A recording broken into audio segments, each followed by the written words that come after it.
100% truth.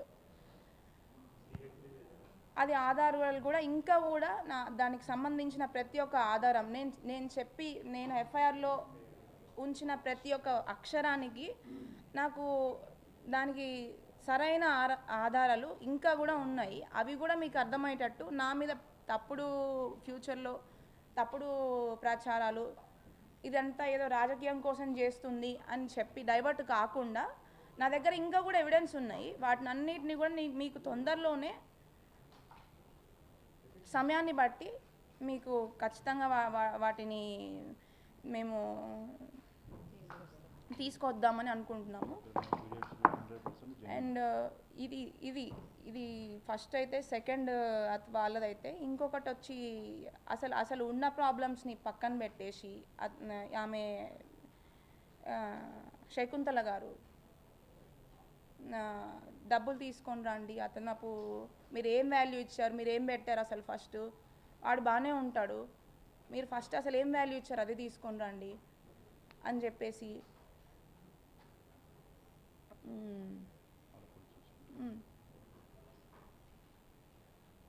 చెప్పేసి అన్ని రకాలుగా. అండ్ నేను ప్రతి ఒక్క రోజు అక్కడ ఆవిడ బైబిల్ చదువుతున్నా, నేను వాటిని అన్నిటినీ నేను ప్రతి ఒక్కదాన్ని నేను రెస్పెక్ట్ చేస్తాను ఖచ్చితంగా. బట్ నన్ను బలవంతం చేయడం అనేది ఖచ్చితంగా 100కి 100% తప్పు. అండ్ మా దేవుళ్ళని ఇప్పుడు నేను వాళ్ళని బతిలాడుకోగా నాకు ఒక 3rd ఫ్లోర్లో ఒక పూజ గది పెట్టారు. దాంట్లో కనీసం నేను అగరబత్తులు వెలిగించి గంట కొట్టాలన్నా కూడా చాలా భయపడేదాన్ని.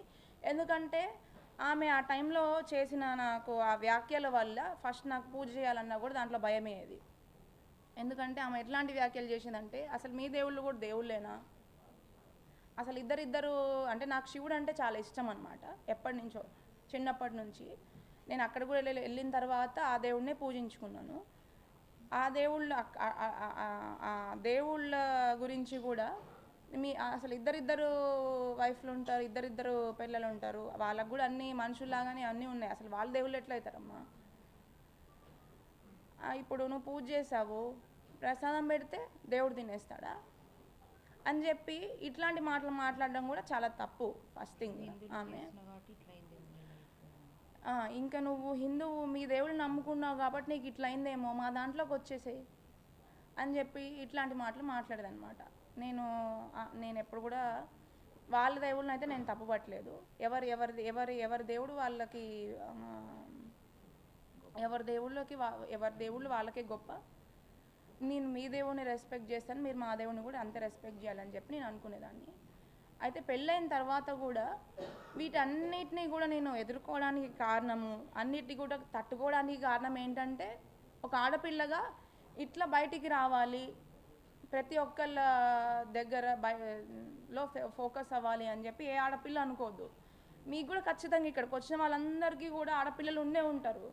మీ ఆడపిల్లకి ఈ పరిస్థితి వస్తే ఖచ్చితంగా మీ ఆడపిల్లలని అయితే ఈ పరిస్థితి రావాలి, ఇలా వచ్చి బయటికి వచ్చి ఇట్లా ఫోకస్ అవ్వాలి, ఇట్లా అన్యాయం గురించి మాట్లాడాలి అని అయితే మీరు ఖచ్చితంగా అనుకోరు. ఫస్ట్ ఎవరైనా ఆ పరిస్థితి వరకు తెచ్చుకోరు. బట్ మేము అనుకోకుండా వాళ్ళ మీద నమ్మకంతో పెళ్లి చేసుకున్నందుకు మాకు ఈ పరిస్థితి మా డాడీకి, మా మమ్మీకి, మా కుటుంబం అందరికీ కూడా వచ్చింది.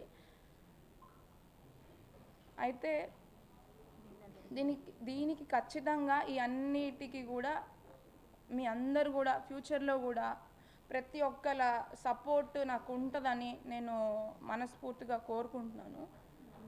ఇక్కడ ఇంకొక విషయం ఏంటి అంటే, ఇంకొక విషయం చెప్దాం అనుకున్నాను అనమాట.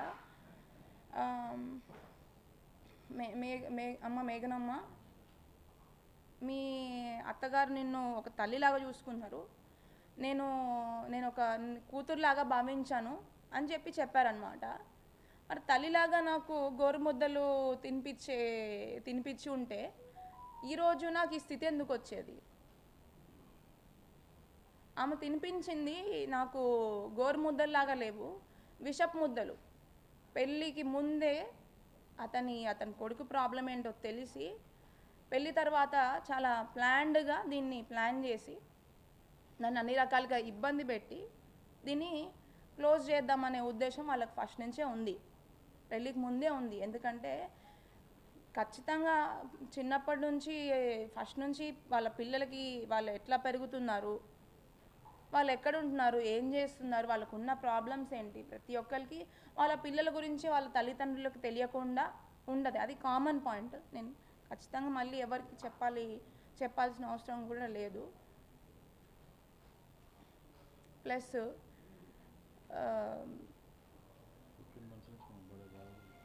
ఇంకొక విషయం ఏం చెప్దాం అనుకుంటున్నానంటే, ఇంకొక క్లారిటీ ఏమి ఇద్దాం అనుకుంటున్నానంటే, ఒక ఆడపిల్లగా 1.5 year నుంచి జోగి రమేష్ అండ్ వాళ్ళ కుటుంబం వల్ల చాలా ప్రాబ్లమ్స్ ఫేస్ చేస్తున్నాము. ఇంకా కూడా నన్ను ఇబ్బంది పెట్టే ప్రయత్నంలోనే ఉన్నాడు. కానీ నాకు ఈ బాధల నుంచి, ఈ కష్టాల నుంచి అతనికి ఈ పెళ్ళి ఉండదని క్లియర్గా తెలుసు. అయినా కూడా ఇబ్బంది పెట్టుకుంటూ ఇంకా కూడా దీన్ని ఎట్లా కంటిన్యూ చేద్దాము, ఇంకేం చేద్దామని అనుకుంటున్నాడు అనేది నాకు అర్థం కావట్లేదు. ఖచ్చితంగా నాకు న్యాయం చేస్తాడని అయితే నేను అనుకోవట్లేదు. ఎందుకంటే మీరు చూసే ఉంటారు, ఒకవేళ న్యాయం చేసి ఉంటే మీ అందరి ముందు నేను కూర్చోవాల్సిన అవసరం లేదు. అట్ ద సేమ్ టైము నిన్న ఇంకొక విషయం ఏంటంటే, వాళ్ళు చూపించినట్టుగా, జోగి రమేష్ గారు చూపించినట్టుగా ఒక వీడియో అయితే చూపించారు. ఏంటంటే వసంత కృష్ణ ప్రసాద్ గారింటికి వాళ్ళు వెళ్ళారని చెప్పి, అది దొంగచాటుగా వీడియోలు తీసుకొని దాన్ని ప్లే చేయాల్సిన అవసరం లేదు. ఎందుకంటే నన్ను అడిగితే నేనే చెప్పేదాన్ని, నువ్వు వెళ్ళావా అమ్మా అని. అంటే అవును వెళ్ళాననే చెప్తాను. న్యాయం కోసం వెళ్ళాను. ఆయన న్యాయం చేసి ఉంటే, ఆయనే సెట్ చేసి ఉంటే కరెక్ట్గా, అన్యాయం చేయకుండా నాకు, నేను ఎందుకు వెళ్తాను?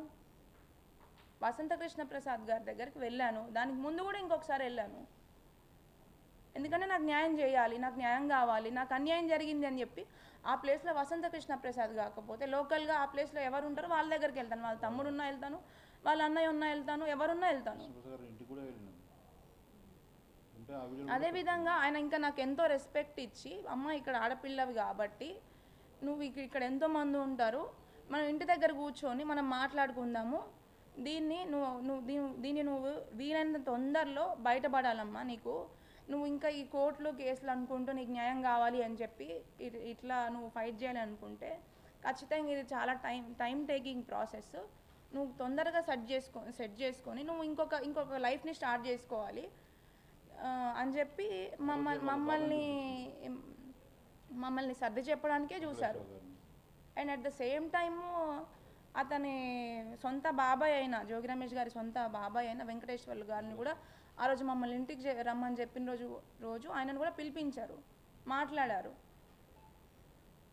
ఇది పాప ఇంత ఇబ్బంది పడుతుంది, అమ్మాయి తప్పేం లేదు, చూడండి అమ్మాయి దగ్గర ఎవిడెన్స్ కూడా ఉంది, ఒకసారి మీరు ఏ రకంగా మరి ఇంటి పెద్దగా పిలిపించి మాట్లాడారు. ఆయన కూడా చెప్పింది ఏంటి, వెంకటేశ్వర్లు గారు కూడా, నాకు వాళ్ళతో సంబంధం లేదండి, వాళ్ళు నేను చెప్పినా వినే పరిస్థితుల్లో లేరు, అమ్మాయికి అయితే ఖచ్చితంగా అన్యాయం జరిగింది, కానీ నేను దీంట్లో నేను ఇన్వాల్వ్ అవ్వదలుచుకోవట్లేదు, ఎందుకంటే నేను చెప్తే వినే స్థితిలో లేరు కాబట్టి ప్రొసీడ్ అవ్వమని చెప్పండి వాళ్ళని, ఎందుకంటే నేను ఇన్వాల్వ్ అయినా అమ్మాయికి న్యాయం జరగకపోవచ్చు అని చెప్పి వాళ్ళ సొంత బాబాయ్ వెంకటేశ్వర్లు గారే చెప్పారు. అండ్ ఇంకొక విషయం ఏంటంటే, దానికి ముందు మేము 22 June 2026కి మేము, అంటే 24th July 2026కి ఎఫ్ఐఆర్ ఫైల్ చేసాము. బట్ 22 July 2026 1 month ముందు మేము సిపి గారి దగ్గర ఇదే ఎఫ్ఐఆర్ తీసుకొని కంప్లైంట్ ఇచ్చాము. కంప్లైంట్ ఇచ్చినప్పుడు సిపి గారి దగ్గరికి వెళ్ళి కంప్లైంట్ ఇవ్వగానే ఆయన కూడా దానికి ఏవేవైతే సెక్షన్స్ ఉంటాయో నా దగ్గర ఉన్న ఎవిడెన్స్ చూసి ప్రొసీడ్ అవ్వండి అని చెప్పి సిపి గారికి దాన్ని కన్వర్ట్ చేయడం జరిగింది. ఆ కన్వర్ట్ చేయడం నెక్స్ట్ రోజు వచ్చి SHO దగ్గర కంప్లైంట్ ఫైల్ చేయండి అని చెప్పడం జరిగింది. ఆ 1 day గ్యాప్లోనే మేము మాతో ఒక లాయర్ ఉన్నారు, మా లాయర్ ద్వారా మీడియేషన్ చేసి, లేదు మీరు సిపి దగ్గర కంప్లైంట్ ఇప్పుడే ఫైల్ చేయకండి, మీరు ఎఫ్ఐఆర్ ఫైల్ చేయకండి, దీన్ని మనము లోపలే సామరస్యంగా సెట్ చేసుకుందాం అని చెప్పేసి మా లాయర్ ద్వారా మాకు ఒక ఒక ఇంటిమేషన్ ఇచ్చారు. అదేంటంటే, మనము సజ్జల గారి దగ్గర ఎందుకు అసలు మేము అప్పుడు కూడా వెళ్దామని అనుకోలేదు. వాళ్ళు ఒకవేళ జోగి రమేష్ గారు మళ్ళీ పిలిచి మళ్ళీ మాట్లాడదామంటే మేము వెళ్ళదలుచుకోలేదు. ఎందుకంటే ఆయన మీద మాకు నమ్మకం లేదు. 1.5 year నుంచి నన్ను అన్ని రకాలుగా నన్ను నా కుటుంబాన్ని పెళ్ళైన వారం రోజులకే ఇబ్బంది వచ్చింది అని చెప్పితే 1 year వరకు ఎక్స్టెండ్ చేసి నన్ను ఇబ్బంది పెట్టి ఎన్నోసార్లు మమ్మల్ని సెటిల్ చేద్దాము, సరే అయిపోయింది ఏదో అయిపోయింది మనం మాట్లాడుకుందామని చెప్తూనే పెద్ద మనుషులు లాయర్లని వాళ్ళందరినీ మధ్యలో పెట్టుకొని మాట్లాడతామని చెప్తూనే ఆయన ఈ 1 year గ్యాప్లో అతనికి ట్రీట్మెంట్ ఇప్పిస్తాము, అతనికి ఇంకొక 4 months జైలుకి వెళ్ళడం ఇదంతా జరిగింది. సో ఇదంతా అయిపోయిన తర్వాత మేము 1.5 year తర్వాత మొన్న రీసెంట్గా లాస్ట్ మంత్ కంప్లైంట్ సిపి గారికి ఇస్తే ఇచ్చిన వెంటనే అందరికీ తెలిసిన వెంటనే మీరు కంప్లైంట్ ఇవ్వద్దు, మీరు అదేంటి సజ్జల గారి దగ్గర రామకృష్ణ గారి దగ్గర మాట్లాడుకుందాము అని చెప్పితే సరే సజ్జల రామకృష్ణ గారి దగ్గర అంటున్నారు కాబట్టి మాకు ఆయన మీద పూర్తి నమ్మకం ఉంది, ఒక పార్టీ హెడ్ కాబట్టి మాకు నమ్మకం ఉంది కాబట్టి మేము అక్కడికి వెళ్ళాము. వాళ్ళు చెప్పినట్టే కంప్లైంట్ ఇచ్చిన నెక్స్ట్ రోజు ఆయన మీద గౌరవంతో ఒక పెద్దగా మమ్మల్ని పిలిచారు కాబట్టి మేము వెళ్ళాము. వెళ్ళిన తర్వాత అక్కడ ఖచ్చితంగా సజ్జల గారి దగ్గర వెల్లంపల్లి శ్రీనివాస్ గారు ఉన్నారు అండ్ జోగి రమేష్ గారు, వాళ్ళ కుటుంబ సభ్యులు, వాళ్ళ లాయర్ గారు వాళ్ళందరూ కూడా తీసుకొని వచ్చి సజ్జల గారి దగ్గర కూర్చోబెట్టడం జరిగింది. మేము మాట్లాడాము. అక్కడ కూడా సజ్జల గారు లేదమ్మా నువ్వు ఆడపిల్లవు కదా, మళ్ళీ కోర్టులు ఈ కేసులు అన్నీ వెళ్తే నీకేమొస్తుంది, అంత టైం టేకింగ్ ప్రాసెస్ అదంతా కూడా మేము అక్కడ కూడా నేను ప్రతి ఒక్క వీడియో నాదేం తప్పు లేదండి, అయినా కూడా మమ్మల్ని ఇట్లా ఇబ్బంది పెడుతున్నాడు 1.5 year నుంచి, ఇంకా మేము విసిగిపోయాము అని చెప్తే నేను ఉన్నానమ్మా, నీకు ఖచ్చితంగా న్యాయం జరుగుతుంది అని చెప్పేసి అక్కడ మాట్లాడడం జరిగింది ఒకరోజు వాళ్ళందరినీ కూర్చొని. మరి ఆ విషయము నిన్న జోగి రమేష్ గారు ఎందుకు మెన్షన్ చేయలేదో నాకు తెలీదు. అది నేను అక్కడికి ఏ ఉద్దేశంతో అయితే వెళ్ళాను సజ్జల రామకృష్ణ గారి దగ్గరికి, వసంత కృష్ణ ప్రసాద్ గారి దగ్గర కూడా అదే విధంగా వెళ్ళాను. అక్కడికి ఎందుకు వెళ్ళాల్సి వచ్చిందంటే సజ్జల రామకృష్ణ గారి దగ్గరికి వెళ్ళిన తర్వాత ఒక 2 daysలో దీన్ని మ్యూచువల్కి చేసుకుందాము, సరే అయిపోయింది ఏదో అయిపోయింది కూర్చుందాం మాట్లాడుకుందాం అని చెప్పారు. మేము వెయిట్ చేసాము, 2 days వెయిట్ చేసాము, 10 days వెయిట్ చేసాము. కంప్లైంట్ ఇచ్చిన తర్వాత 1 month వెయిట్ చేసాము. 1 month వెయిట్ చేసిన తర్వాత కూడా as it is Jogi Ramesh గారు 1.5 year నుంచి మేము మ్యూచువల్కి వస్తాము, మేము సెట్ చేసుకుంటాము దీన్ని బయటికి రాకముందే అని చెప్పి ఏ విధంగా అయితే చెప్పారో అదే పద్ధతిని వాళ్ళు సజ్జల గారి దగ్గరికి వెళ్ళిన తర్వాత కూడా కంటిన్యూ చేశారు. సో దాని తర్వాత నాకు అక్కడ కూడా దాని తర్వాత ఇంకొక విషయం కూడా చేశానండి. నేను జగన్ గారి ఆఫీస్ దగ్గర కూడా వెళ్ళడం జరిగింది. నేను అక్కడికి వెళ్ళిన తర్వాత మాకు న్యాయం జరగట్లేదు సజ్జల గారి దగ్గర అని చెప్పేసి అక్కడ కూడా ఆఫీస్కి వెళ్ళడం జరిగింది. బట్ మేము కలవలేకపోయాము. అక్కడ కూడా వెళ్ళేసి మాకు ఇట్లా అన్యాయం జరిగింది అని చెప్పేసి చెప్పుకుందాం అనుకుని మాకు ఆ ఛాన్స్ రాలేదు. సరే ఇక్కడ న్యాయం జరగట్లేదు, ఎందుకంటే జోగి రమేష్ గారు చెప్పిన మాట మీద మళ్ళీ కూడా నిలబడట్లేదు, ఇంకా మాకు చేసేది ఏం లేక